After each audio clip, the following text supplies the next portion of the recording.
Diddy sold me to his sugar daddy, and I barely managed to escape from there. Diddy and his sons tortured me a lot.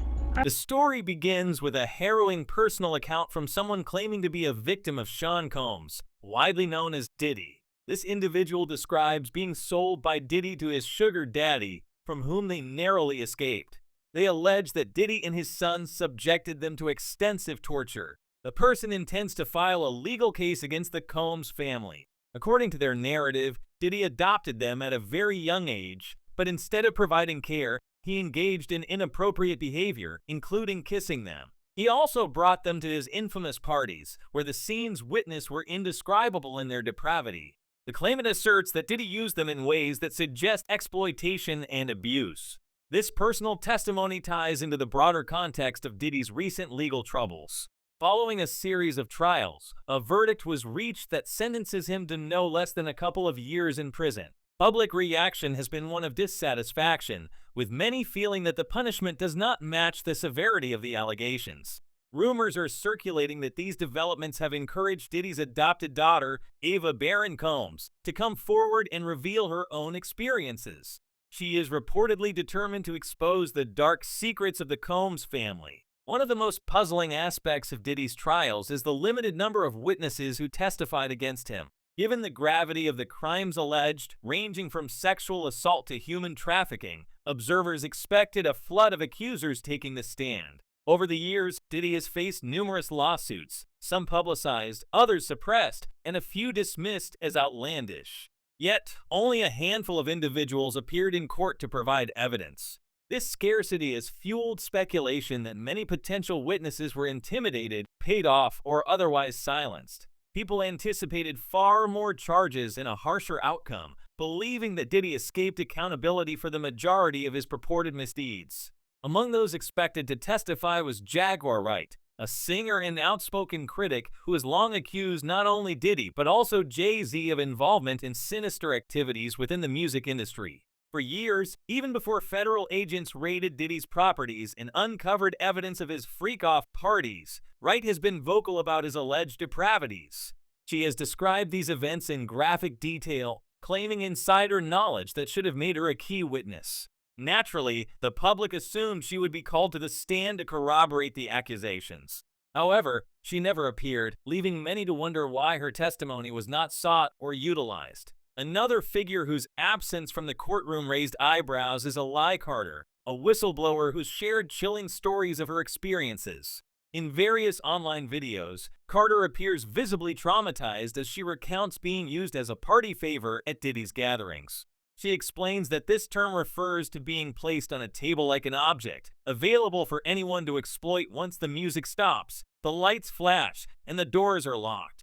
At that point, attendees allegedly descend into a frenzied, animalistic, and demonic state. Carter's accounts extend beyond Diddy to other Hollywood elites, accusing them of participating in rituals involving sacrilegious and occult practices aimed at maintaining youth and power in the entertainment world. Her facial expressions, marked by horror, and the hesitant pauses in her speech lend credibility to her claims of first-hand trauma. Like Wright, Carter was anticipated to be a pivotal witness, yet she vanished from public view before the trial concluded and has not resurfaced since. Setting aside Wright and Carter, the testimony most eagerly awaited was that of Ava Barron Combs, Diddy's adopted daughter. For those unfamiliar or needing a reminder, the story of her adoption emerged in 2020 during the height of the COVID-19 pandemic. With the world in lockdown, live streaming became a popular way for celebrities to maintain relevance and connect with fans. Diddy joined this trend by going live on social media, where he introduced a young white girl named Ava Barron Combs as his newly adopted child. In the clip, Ava begins by stating her name and zodiac sign, saying, "My name's Ava. I'm a Scorpio." Diddy prompts her to share her full name, which she gives as Ava Combs, then Ava Barron, and finally Ava Barron Combs. Diddy then asks her to recount how he adopted her, emphasizing that she has loving biological parents, but that he has also become her father. Ava's response is vague and unsettling. She claims she was on the streets, and Papa decided to be caring, saw her, picked her up, and invited her inside to play with his sons. Diddy quickly interjects, clarifying that the adoption was legitimate, similar to how celebrities like Madonna, Charlize Theron, and Sandra Bullock have adopted children. He stresses that it was to provide her with a black parent for additional care and support. However, this explanation only heightened suspicions. Several elements of the announcement struck viewers as odd.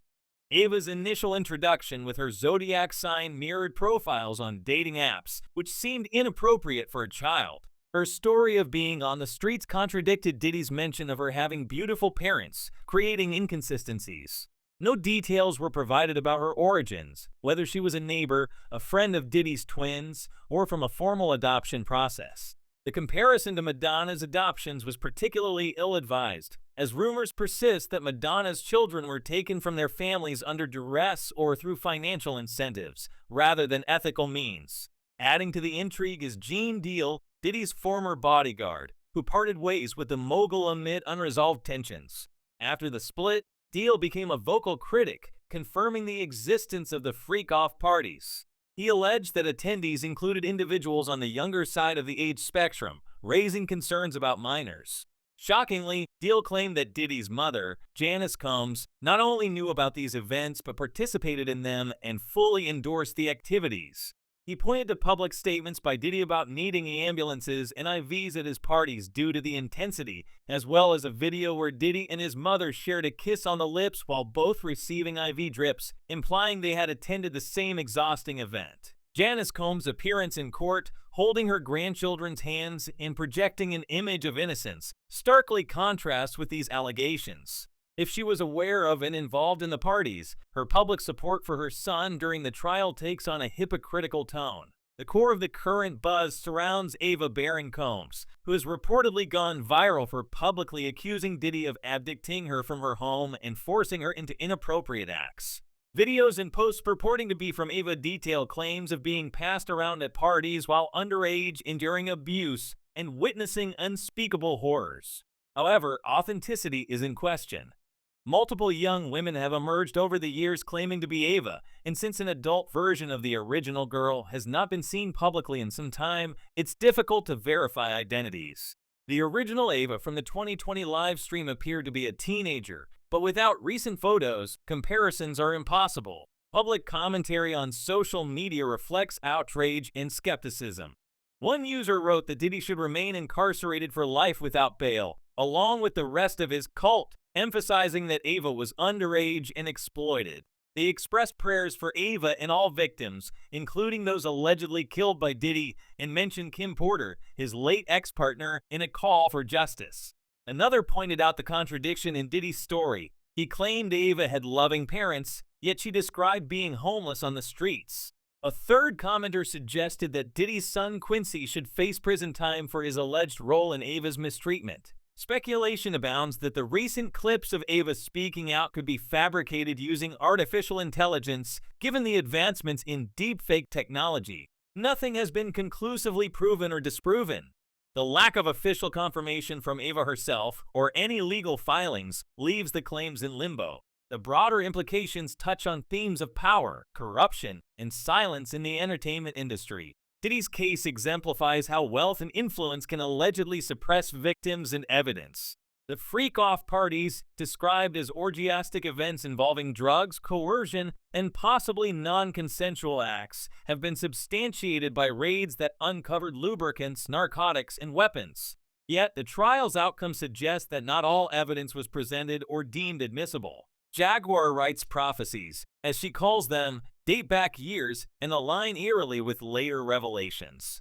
Her exclusion from the witness list puzzles observers, who theorize witness tampering or fear of retaliation.